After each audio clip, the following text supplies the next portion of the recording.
here's my better definition of gravity. So what is gravity really? So it's an attractive force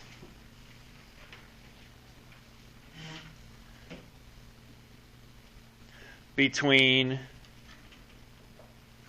objects with mass. So it's an attractive force between objects with mass. So this explains why does the Earth pull objects down towards its surface? Because the object, us, has mass, and the Earth, the object, has mass, and so it attracts them to each other. So that explains why objects fall on Earth, because there's an attractive force between the Earth and the object, and that is called gravity. So this is actually your better definition of what gravity is, as opposed to just what we've kind of said before. All right, what is Newton's universal law of gravitation? I'm going to give you the equation for it, and I'm also going to give you the definition for it. So here is the definition. This is the way Newton described it. So force of gravity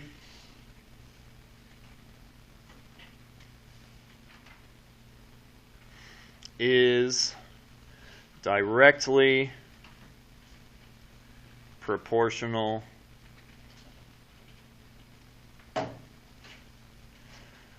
to the object's mass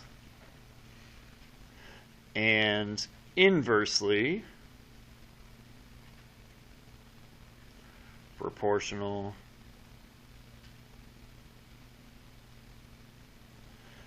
to the distance between them.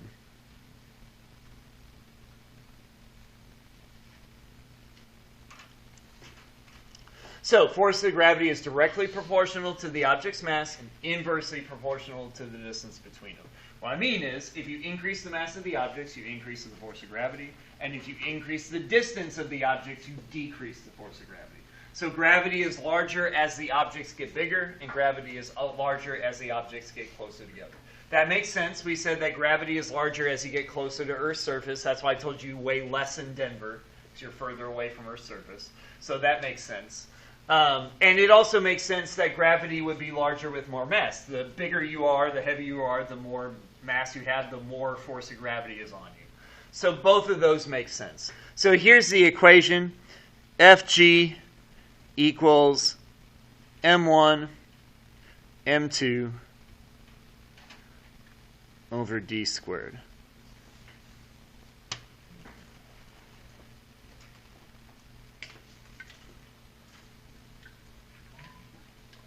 There's one problem with that.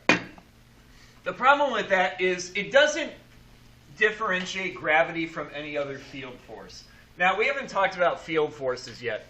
Field forces are forces that exist in an area. Okay? You can't see them, you can't touch them, but they exist. So, like, I can't grab gravity. It just exists. It's just there. Another example of this is electromagnetism. Like, I can't grab the force that's acting on these charges in here, okay? But I can see them, right? They're attracted to my hand, so there's something going on. But I can't actually see and grab that force. It acts in an area around this, okay? So that's called a field force. In order to have a field force, you have to have something called a constant. And that constant has to tell you, in general, how big is the force. And the constant for gravitation is, wait for it, capital G. So, no worries. No chance of confusing that with lowercase g. So lowercase g is the acceleration of gravity, and big G is called the gravitational constant.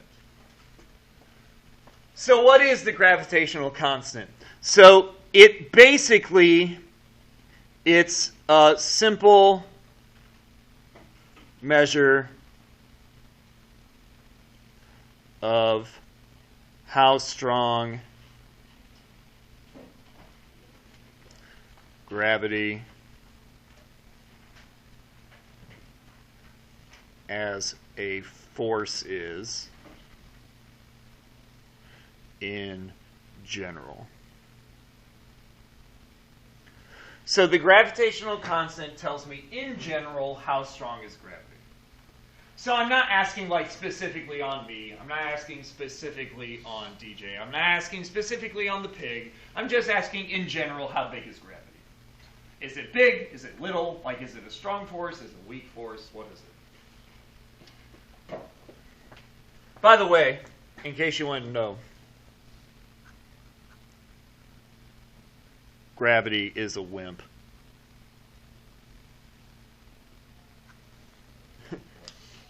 Gravity is the weakest field force. It's just the worst. It's the worst one. There are 4 field forces, and of all the field forces, it is the weakest one. And you all know this. You all know that gravity is a wimp. Okay? Because all you have to do to beat gravity is jump. That's it. Like, you can beat gravity just by jumping. And you don't have to jump hard. You just jump a little bit. Your 3-month-old brother or sister or child in the future for you, your 3-month-old baby can lift their head up against gravity. Even though they got like tiny little muscles that can't do anything, they can beat gravity because gravity is an absolute wimp of a force. And if you're like, well, prove it to me, Mr. B. Well, here's the value for big G. The value for gravity, gravitational constant, is 6.67 times 10 to the negative 11th. As an exponent? Yes.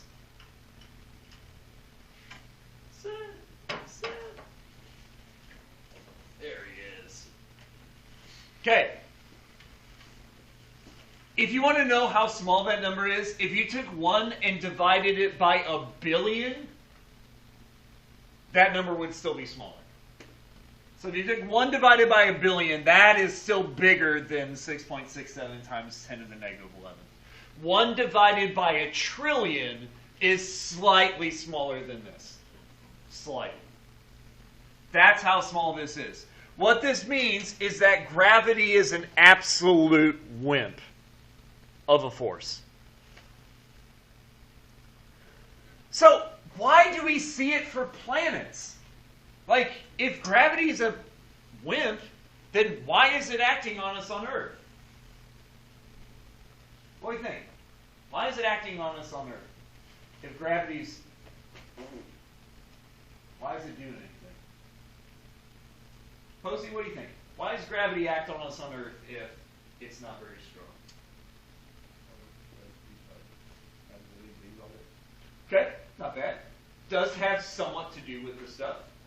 Okay. Jane, what do you think? Why does gravity act on us on Earth if it's not a very strong force? Think about the equation. Think about the equation. So G we've talked about. Why might gravity affect us here on Earth?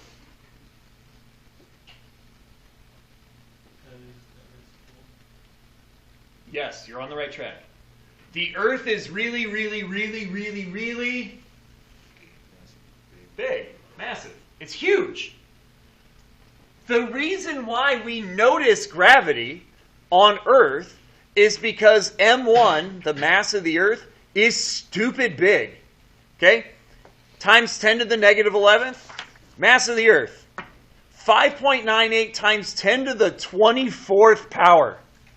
That's how big the Earth is. It's more than double big how small big G is. So for as small as big G is, it's nowhere near as small as Earth's mass is big. Okay? So if that's the case, does gravity only exist for heavy objects like planets? No. Gravity still exists for light objects. The difference is you generally don't see it because FG from the Earth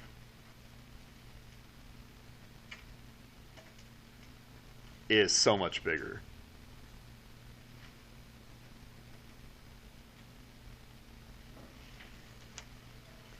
Okay, so I'm going to blow your mind. I'm going to blow your mind twice, just for good measure. Okay? I want you to look at the person sitting next to you, or across from you, or around the room, or me for that matter. Okay? Just look at another person. Okay? You are attracted to them. The person you're sitting next to, you're attracted to. In fact, you're even more attracted to the person next to you than you are the person across the room. So all of you are much more attracted to each other than you are to me. Thank goodness. Okay? I know that sounds ridiculous, and I said it that way on purpose. But you all have mass, and you're all some distance away from each other. Therefore, you all exert a force of gravity on each other. So, you can, and you're actually going to calculate that. Okay? Seth, you're going to like this one. You're going to calculate the force of gravity between your desk and your head. So if you use the excuse, my head's on the desk because gravity pulled it down, that's technically correct. But you're going to see what the value is, and it's not correct. But anyway, you're going to do that problem. One other weird thing. So you're attracted to everybody in this room. So if you watch Star Wars, so like Luke Skywalker can do like this force pull thing. He like sticks his hand out and he pulls things to him using the force. You can actually do that. That's a real thing. Real thing. You can actually do that. Now, how large is that force? It's stupid small. But if you went into space away from all large objects and you put something in front of you and you went, it would come to you eventually. Like, forever, but it would come. And that's because you would be attracted to it, there would be no other forces between you, and that would cause it to come. You would also generally stay still because remember, objects with large mass accelerate less. So if you had a lightsaber floating out in space and you went, you have a large mass, so you would not move very much. It has a small mass, so it would come to you. However, it's not like it'll take 2 minutes or 3 minutes. It would take like years, depending on how far away it is. But it would actually happen. And if you're wondering, have we ever seen this on Earth? We have. There is an experiment called the Cavendish experiment where he took two objects, one large and one small, put them by each other, saw where they were, and then rotated them. And they moved to get closer to the rotated object. So we have calculated gravity. It does exist on Earth. It does exist between light objects. You just don't notice it because the Earth is so much bigger. But it does exist for light objects.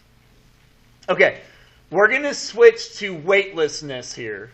So does anyone have any quick questions? No. Thanks, Anderson. All right, let's do a quick brain break here.